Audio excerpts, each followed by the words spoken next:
नमस्कार, मैं हूं नीलू। तो देखिए, रूस यूक्रेन युद्ध को लेकर अब यूरोप और अमेरिका बिल्कुल आमने सामने आ गए हैं। ट्रंप ने एक बार फिर से यूरोप को यह चेतावनी दी है कि वो यूक्रेन का समर्थन और साथ देना छोड़ दे, वरना यूरोपियन कंट्रीज बर्बाद हो जाएगी।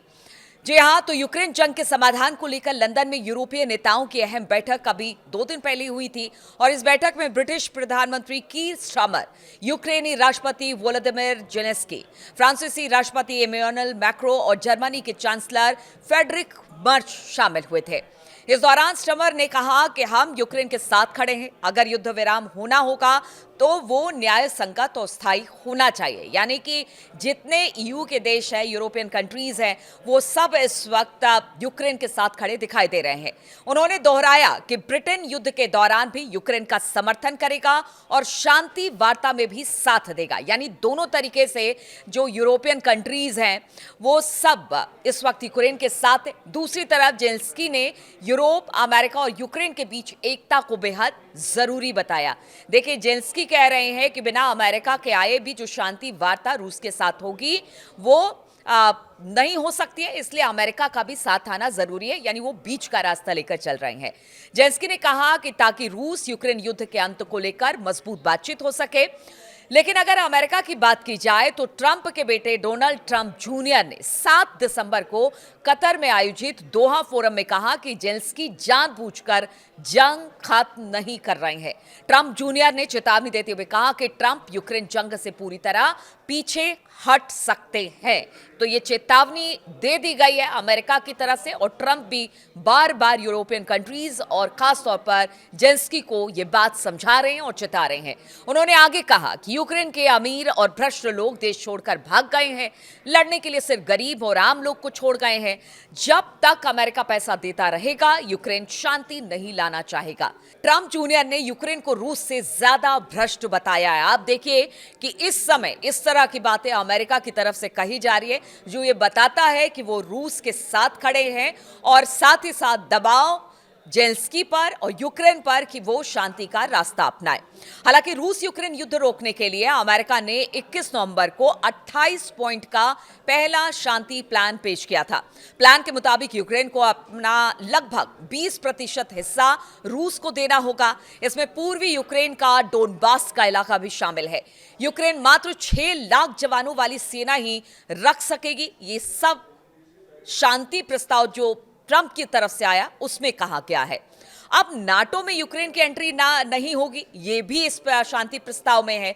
नाटो सेनाएं यूक्रेन में नहीं रहेगी, ये भी एक बिंदु है जिस पर इस शांति प्लान पर चर्चा होनी है। प्लान में कहा गया कि रूस द्वारा शांति प्रस्तावों को मानने पर उस पर लगे सभी प्रतिबंधों को हटा देगा, यानी कि ये सुनिश्चित करेगा कि अगर ये बात शांति वार्ता की यूक्रेन मान लेता है तो जितने भी प्रतिबंध है उसे हटा दिया जाएगा। साथ ही यूरोप में जब्त की गई लगभग 2000 करोड़ रुपए की संपत्ति भी डीफ्रीज कर दी जाएगी।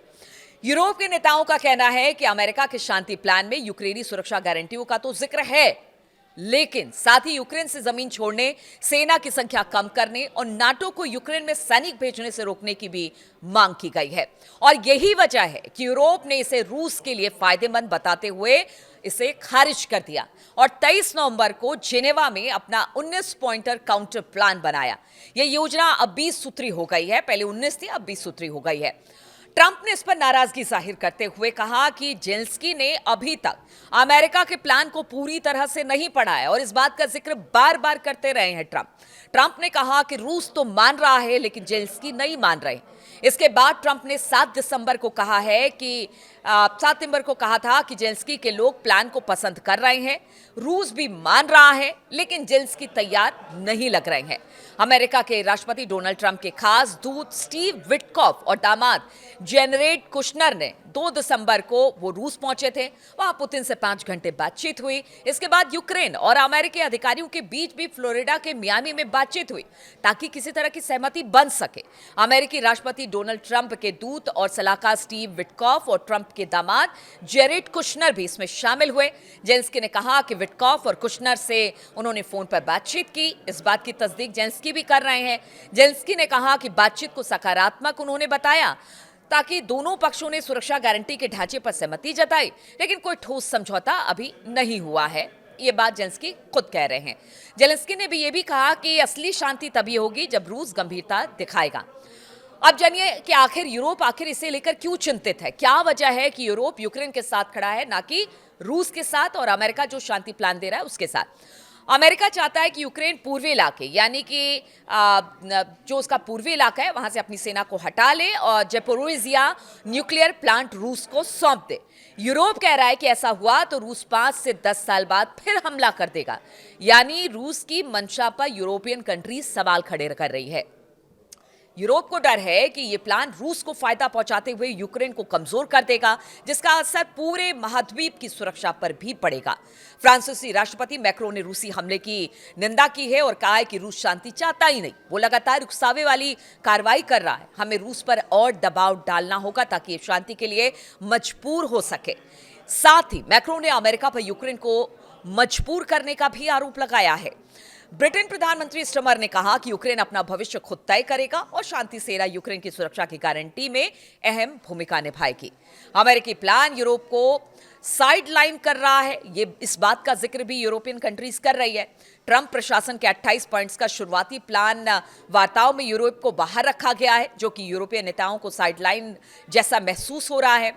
गार्जियन के अनुसार यूरोप और नाटो के पास ना तो हथियार की कमी है और ना ही धन की, लेकिन उन्हें अपनी बात रखने से रोका जा रहा है।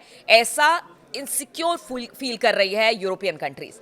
यूरोपीय काउंसिल के अध्यक्ष एंटोनियो कोस्टा ने कहा कि यूरोप को वार्ताओं में वापस लौटना होगा, क्योंकि कई मुद्दे ईयू के अधिकार क्षेत्र में आते हैं, यानी यूरोपियन कंट्रीज के अधिकार क्षेत्र में आते हैं, इसलिए उन्हें अपनी बात रखने का हक है।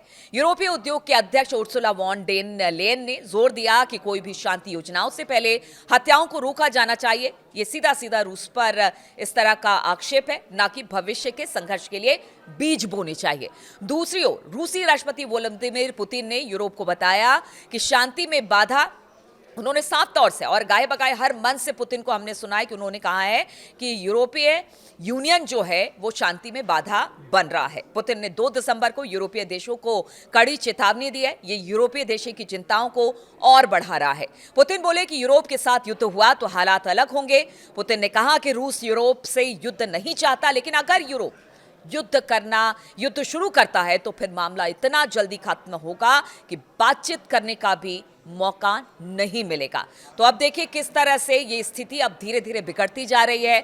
अमेरिका रूस के साथ खड़ा है, यूरोपियन देश इस वक्त यूक्रेन के साथ खड़े हैं। ट्रंप लगातार यूक्रेन को भी चेतावनी दे रहे हैं, यूरोपियन कंट्रीज को भी चेतावनी दे रहे हैं, लेकिन कोई इसे मानने को तैयार नहीं है। अब स्थिति क्या बनेगी, क्या यहां पर तनातनी आगे और बढ़ने वाली है, ये देखने वाली बात होगी, क्योंकि इस बीच इन सब की तनातनी के बीच पूरे अगर दुनिया भर की बात की जाए तो सबकी निगाह इस ओर है कि अब जो ये बातचीत है या जो पीस की बात रूस यूक्रेन के बीच में हो रही है वो कहां जाकर रुकेगी। क्या यूरोप और अमेरिका अब आमने सामने खड़े हो जाएंगे?